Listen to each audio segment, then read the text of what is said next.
बहुत ही कृपण थी, किसी भी भिक्षार्थी को कुछ नहीं देती, सारा दिन घर के कामकाज में लगी रहती। एक समय एक साधु महात्मा बृहस्पतिवार के दिन उसके द्वार पर आए और भिक्षा की याचना की। स्त्री उस समय घर के आंगन को लीप रही थी। इस कारण साधु महाराज से कहने लगी, महाराज, इस समय तो मैं घर लीप रही हूँ, आपको कुछ नहीं दे सकती, फिर किसी अवकाश समय आना। साधु महात्मा खाली हाथ चले गए।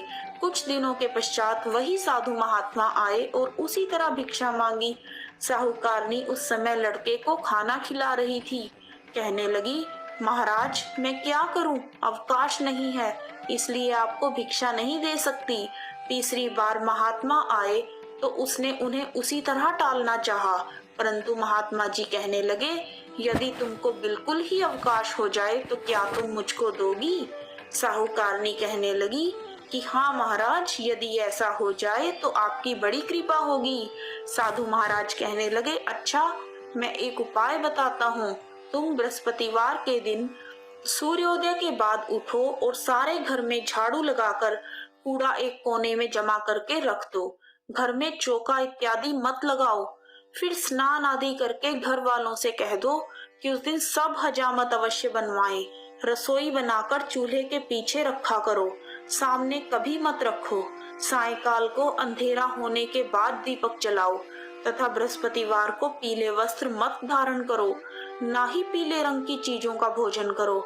यदि ऐसा करोगे तो तुमको घर का कोई काम ही नहीं करना पड़ेगा। साहूकारनी ने ऐसा ही किया।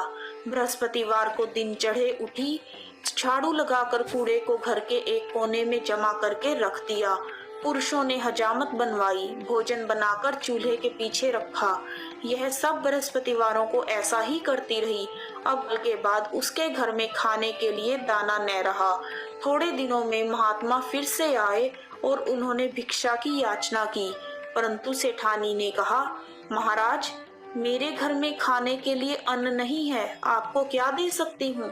तब महात्मा ने कहा, जब तुम्हारे घर में सब कुछ था तब भी कुछ नहीं देती थी, अब पूरा पूरा अवकाश है, अब भी कुछ नहीं दे रही हो, तुम क्या चाहती हो वह कहो।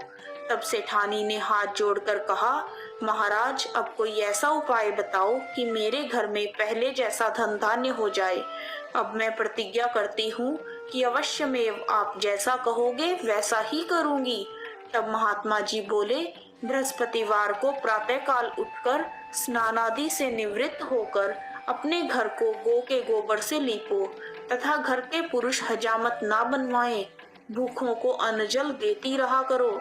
ठीक सायंकाल दीपक जलाओ। यदि ऐसा करोगी तो तुम्हारी सब मनोकामनाएं भगवान बृहस्पति जी की कृपा से पूर्ण होंगी। सेठानी ने ऐसा ही किया और उसके घर में धन धान्य वैसा ही हो गया जैसा पहले था। इस प्रकार भगवान बृहस्पति जी की कृपा से अनेक प्रकार के सुख भोग कर सेठानी दीर्घ काल तक जीवित रही। जय बृहस्पति देव।